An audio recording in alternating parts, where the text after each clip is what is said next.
Hi, everybody, and welcome to the 10-Minute Book Talk, where three best-selling authors talk all things books with you for 10 short, sweet minutes. I'm here today with Rachel Linden, Marie Bostwick, and Aimie Runyan. And she is going to share with us today a wonderful story called The Wandering Season. And I got to read it early. I loved it. I was so thrilled that I got to take a peek at this book early, but now you get to take a peek at it. So Aimie, welcome to the show. We are so happy to have you here. And will you tell us a little bit about your new story? Well, it is kind of a DNA story. It's a story of a girl who she comes home to Estes Park. I get to write about my beloved home for Christmas, and she's recently come out of a breakup. She's emotionally a little bit vulnerable, and her younger sister, who is big, gregarious personality, gives the entire family DNA kits for Christmas. And her parents freak out because she has indeed been adopted, and she suspected it all along. She's short, she's redheaded, kind of a svelte frame, and her family are tall, brunette, swarthy Italianate folks. And she knows. I mean, she's known since she was like in sophomore year biology, but instead of coming clean with her family, she bottled it up inside.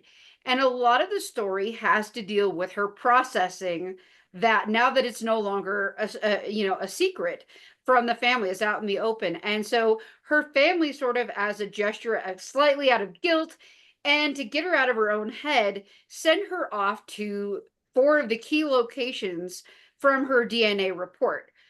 She goes to County Mayo in Ireland, and she goes to the Dordogne region of France, a charming village outside of Milan in Italy, and Copenhagen, Denmark. And then back, she takes a detour through New York, where her sister lives, on the way home. And it really is, an ode to travel, as well as food and, coming into one's own. Mm.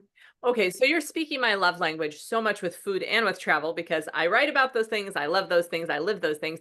So I'm curious because we have so many places in Europe, so many places in the world. Why did you choose those four places? What was important to you about those locations?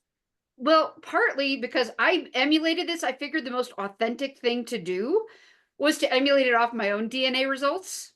Because yeah, so I took a DNA test back in 2020. I want to say they were on sale for like Black Friday or some nonsense.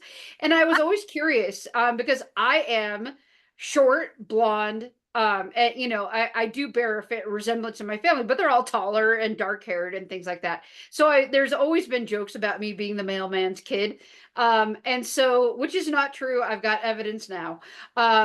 But these are, very similar. And, there's like one fraction of an Italian descent. I have no idea where it came from, but I'm like more than half Irish, a bit of French, lots of Danish from my grandfather. And so I thought it was most authentic to use those results because they're mine. And so, those are all places I've been. And well, with the exception, I've been to Italy, but not that particular region of Italy, and places that were significant to me and places I loved. And I like the idea of, and one thing I have to warn people, there is an element of magical realism. She does have visions of her ancestors when she visits places that were significant to them. And I think that there is something sacred about place. It's kind of like deja vu, but notched up to 11. Really going into a place and feeling like you may have never been there before, but it is in your marrow, it is in your bones. And I felt Mm. that in traveling to some of these places. Because my family traveled from County Mayo right before the famine, and knowing its significance, there was something bone deep about that connection, and I wanted to celebrate that in this story. Mhm. Sadly, I didn't have cool visions though. That would have been amazing. That was amazing. Yeah. Hell yeah. No, and I always want to travel more. So it's wonderful when we could take an armchair journey through the pages of a book. But something else you do that, yes, we all love. Of the many things that was said about this book, author Aimie Runyan said, "Nobody writes food like Aimie Runyan." Getting no argument from me. So you use food in all kinds of way, as a metaphor, as a plot device, so many things. So, like, what draws you to do that, and what particular ways do you use food to craft your story? Well, first of all, Aimie Reichert, of all people, saying that is such a huge compliment, because she is the goddess of foodie fiction. I love her stuff so much. I mean, possibly, blood sugar issues, but but it's something that, and I want to write about this someday. So I'm planting the seed. Is that I was the kid who wouldn't eat anything. I like Afrid, like legitimately, like if it wasn't ramen or French fries, I wouldn't eat it. And I was the pickiest kid. But then I went to France when I was 18 years old, and I cannot be a pain in the rear end to these people. I have to eat. I have to try these foods because it is so important. And it's such a part of the French culture that when I went there, I made the point, unless it was utterly revolting, I wasn't going to say no. I mean, I let my preferences be known about certain things, and they hosted enough Americans, not to give you blood sausage and a few other things, tripe, that sort of thing. But it was it was an exercise in getting past my own boundaries, and I'm really grateful it happened. I still prefer cooking my own food, so I have control over the ingredients. But it's something that has been kind of an integral part of me coming into my own as an adult. And because it's such a hindrance, if you don't like eating, or if you don't like foods, or you're not experimental, it is such a hindrance when you travel, to getting access to the culture. And I am all about like going into grocery stores and getting local produce, and, doing road food, on these road trips. And, because we did a giant road trip, when I got the idea for, actually for this book, and I was doing research for Lavender and Sage and Mademoiselle Eiffel. And, just going into a grocery store and trying to eat like a local, but and also eating out of the back of your car. But it's a fun way to travel, but you also get to experiment with the things that are there. And in this particular book, I like the idea of her being a food broker, because she's got her hands in all these different pies, and she's an expert in so many areas, but she's never taken the risk to open her own kitchen, even though that really is the desire of her soul. And I have to say, like one early reader said, I'm so mad that her family pushed her into opening a restaurant, because I don't think that's what she wanted. It really was. It really was. And and so, because they're putting a lot of pressure on her from page one practically to open her own kitchen. And she just never admitted to herself that it's really what she wants, because it's such a high risk proposition. Yeah. So you've touched on so many of the great themes in this book already, but my question is, I want to know what you want readers to walk away from, because you walk away with, because there's so many gifts in this story.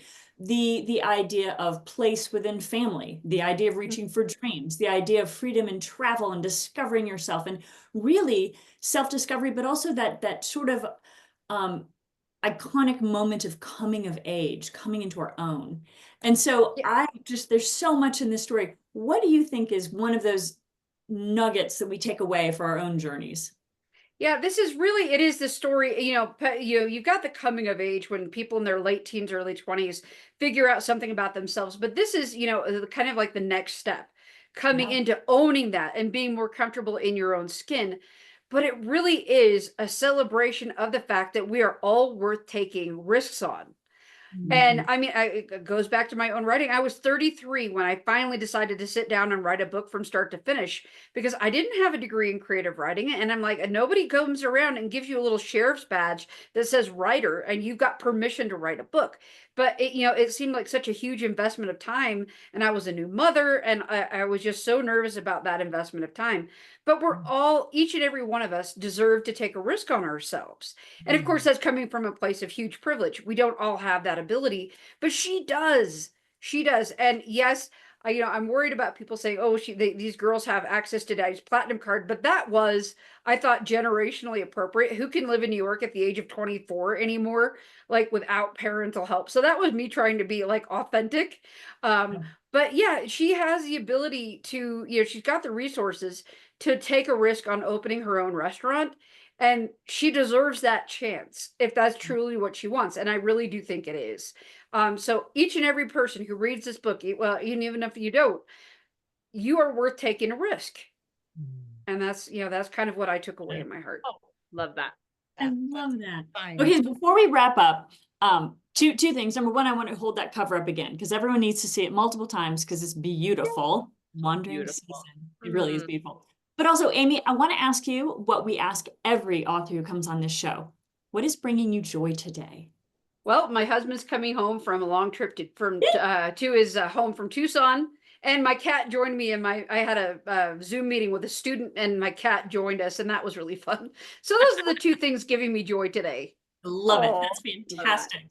And I hope you watchers today on the 10-Minute Book Talk have lots of joy in your day. We are so thankful that you've been here with us, and we hope you'll join us again next week. So once again, this has been Aimie Runyan with The Wandering Season, and I hope you enjoy the book. We've enjoyed being here with you. Bye-bye.